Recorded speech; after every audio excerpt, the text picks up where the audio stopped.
Bonjour, je m'appelle Elisabeth Ajali, je suis en secondaire 1 au TRP et sur la vague 2. Bonjour, moi je m'appelle Alicia Bélanger, je suis en secondaire 3 régulier et aujourd'hui nous avons un invité spécial. Je me nomme Michael Parissoajo et je suis un élève en secondaire 5 régulier. Aujourd'hui, en fait, Michael est venu pour nous parler un petit peu plus de la comédie musicale. Comme vous savez, cette année, la comédie musicale, c'est Footloose. Ça fait combien de temps que tu fais ça, la comédie musicale?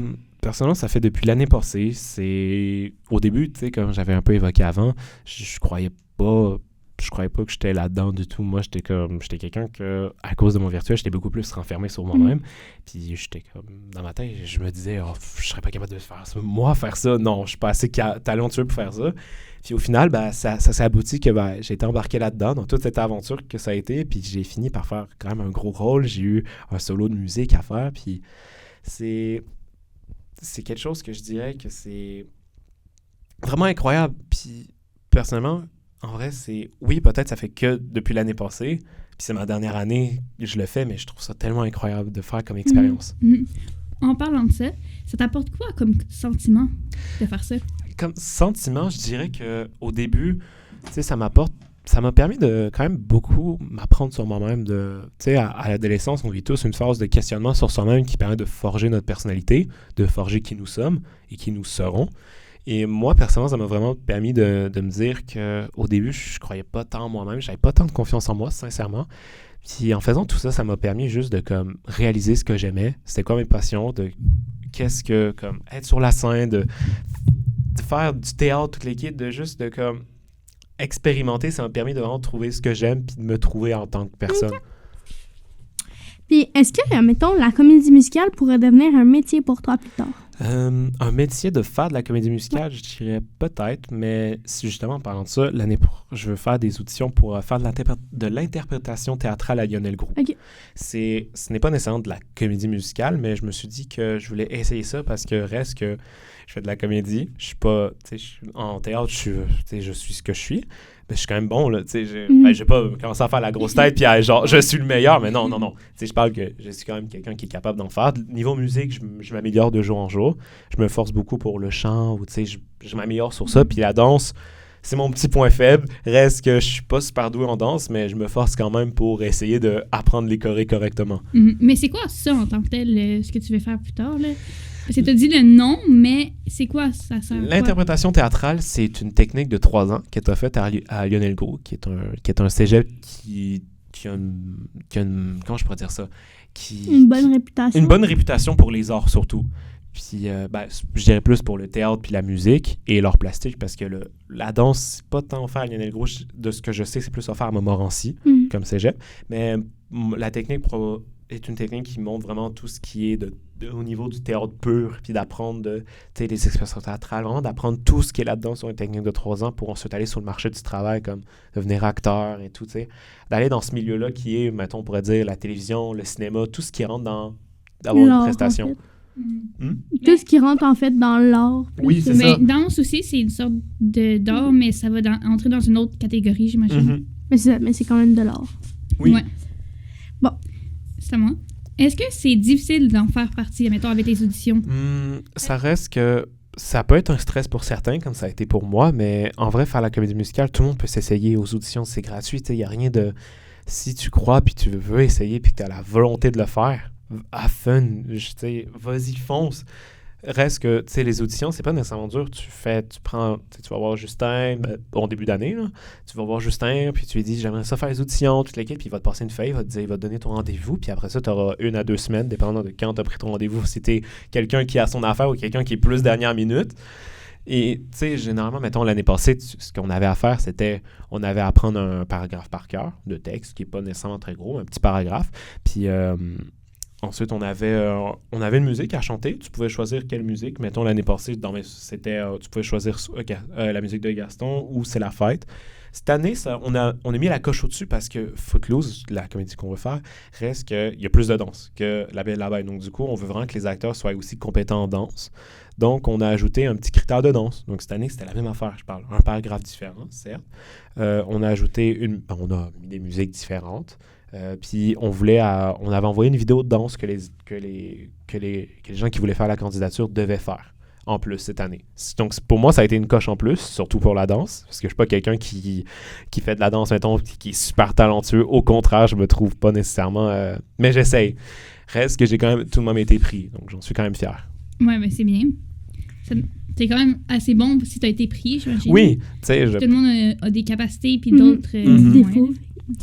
Puis, en parlant de la comédie musicale, cette année, la comédie musicale, n'est-ce pas, c'est Footloose? Ouais, c'est ça. Exactement. Mais c'est quoi Footloose? Footloose, c'est un film qui est sorti à peu près dans les années 83, si je ne me trompe pas, à peu près dans ces eaux-là, puis qui a eu un remake, une reversion du film en 2011.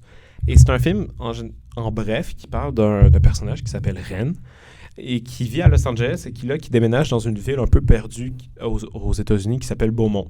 Il arrive là, puis au final, il apprend que c'est un village où est-ce que, mettons, tout ce qui est, on va dire, célébrité, la danse, s'amuser, pas s'amuser, mais vraiment la danse est prohibée. On n'a pas le droit de danser dans ce village-là. Tout est interdit. Même au niveau de genre faire des fêtes, mettons, on pourrait croire, mettons, nous, à notre adolescence, on fait des parties, puis tu sais, bref, tu sais, on s'amuse, mais là-bas, c'est prohibé. Puis donc, le personnage arrive là, mais lui, il vient d'une grosse ville où est-ce que c'est la norme.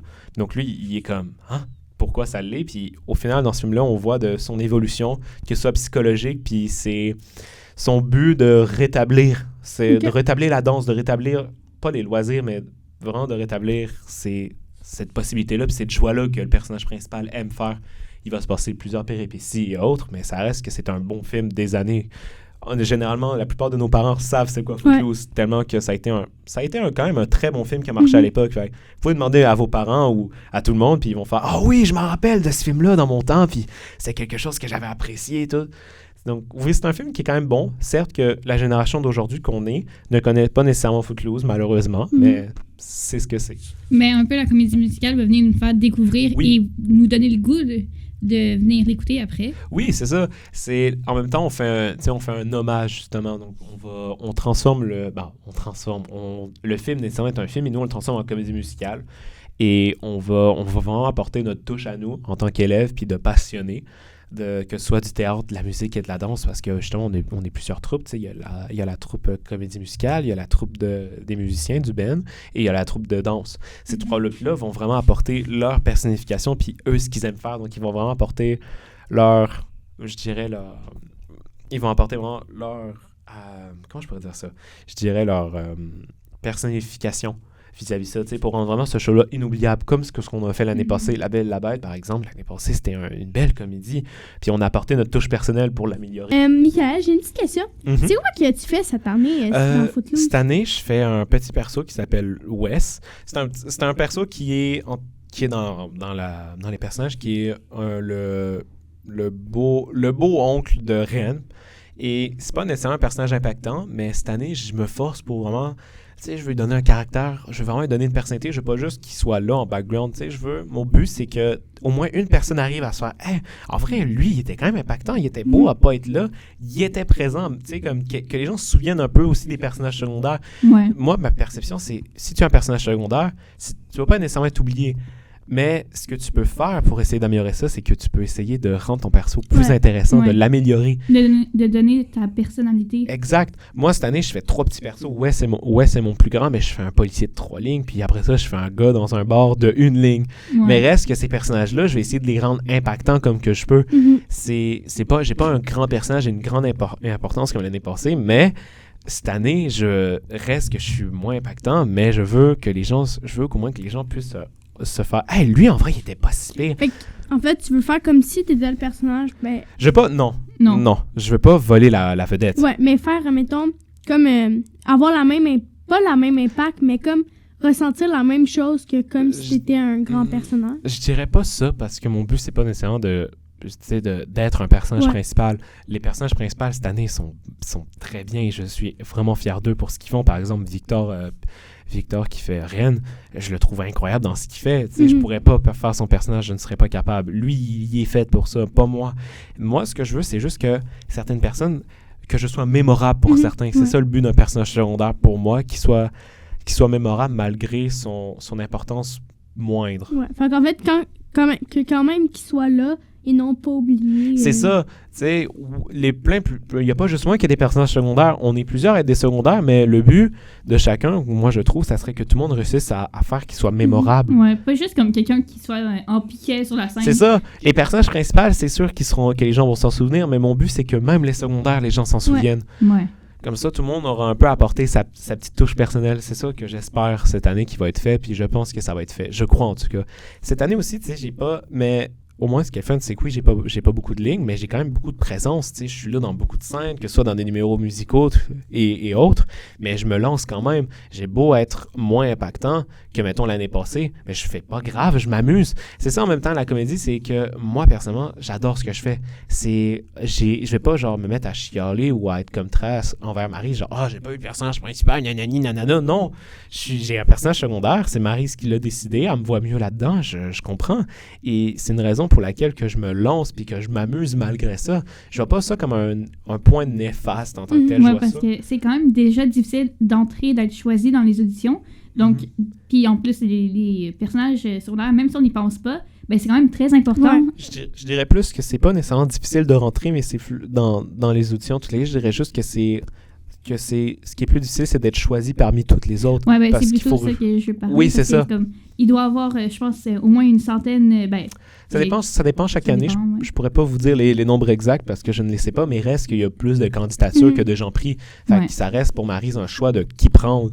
Et donc, en audition, il faut bien se démarquer des autres. Si tu fais juste être dans la foule, on pourrait dire, tu ne montres pas, il faut vraiment montrer tes spécialités, il faut que tu te démarques des autres. C'est ça le but. Ça m'en vient ma dernière question. C'est quoi la chose la plus difficile pour toi dedans? Pour moi, je dirais que ce qui a été la plus grosse difficulté, cette année, ça l'est beaucoup moins, mais ça a été, mettons, pour moi, je vais surtout prendre l'année passée parce que c'est là où ça a été une difficulté. Moi, j'arrive, j'avais pas nécessairement de grande expérience en grosses pièces. C'est ma première grosse pièce, j'ai un rôle principal. Moi, j'avais jamais fait ça avant. Ouais. J'arrive, j'ai 75, à peu près, dans mes souvenirs, 75 lignes de texte. Sachant que moi, je faisais ça pas... vraiment beaucoup, là. Oui, c'est ça, ça fait quand même beaucoup. Bon, c'est sûr que les personnages principaux, ils étaient à 180.